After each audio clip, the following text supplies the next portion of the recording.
Ici, on est unis, et je vous le dis pour la dernière fois, tout le temps qu'on perd à s'insulter entre Marocains et Algériens, c'est du temps perdu à insulter les Gouères. Libérez du temps pour les Gouères, libérez du temps pour les Gouères, libérez du temps pour les Gouères.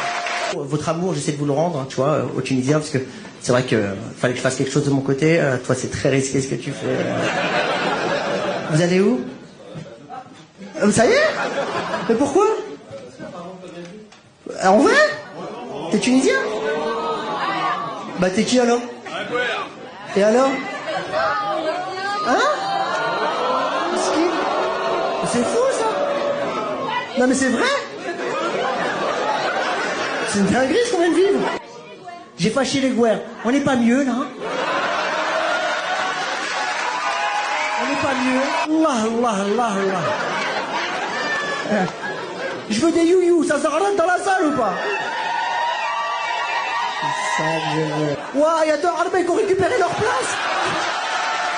La polémique enfle de plus en plus autour de Mustapha El Atrassi. Les extraits de son spectacle le divisent plus que jamais. Et sa sœur a fini par prendre la parole sur les réseaux sociaux. Amal El Atrassi a tenu à mettre les choses au point et dès le départ, on réalise qu'elle ne va pas soutenir son frangin. Puisque Amal parle de celui-ci comme de son pseudo-frère. Ça va être sympa le prochain dîner de famille chez les El Atrassi. Plus sérieusement, Amal regrette l'ingratitude de Mustapha vis-à-vis de la France. Elle rappelle le début de carrière de son frère qui avait été lancé à la télévision par Laurent Ruquier notamment. En gros, elle pense que Mustapha crache sur les mains qui lui ont été tendues. Amal est claire, elle ne soutient pas le discours de son frère. Elle précise également que sur les réseaux, de nombreuses personnes cherchent à le dénigrer et à retrouver des passages ou des extraits où elle dirait du mal de la France. De nombreuses personnes cherchent à la dénigrer et à retrouver des passages ou des extraits où elle dirait du mal de la France. Selon Amal, c'est peine perdue, puisqu'elle dit aimer son pays et ne pas comprendre que son frère ait autant de haine en lui. Voilà pour la prise de position de la sœur de Mustapha El Atrassi. Il faut savoir que depuis les propos polémiques de ce dernier, Amal se dit victime de personnes malveillantes qui tentent de retrouver chez elle des propos racistes. Elle a tenu à leur réaffirmer son soutien pour la France. Vous ne trouverez aucun passage de mon récit autobiographique où je crache sur la France. J'aime ce pays qui m'a vu naître, grandir et émanciper. Ce qu'il faut aussi savoir, c'est que depuis plusieurs années, Amal El Atrassi est brouillée avec le reste de sa famille.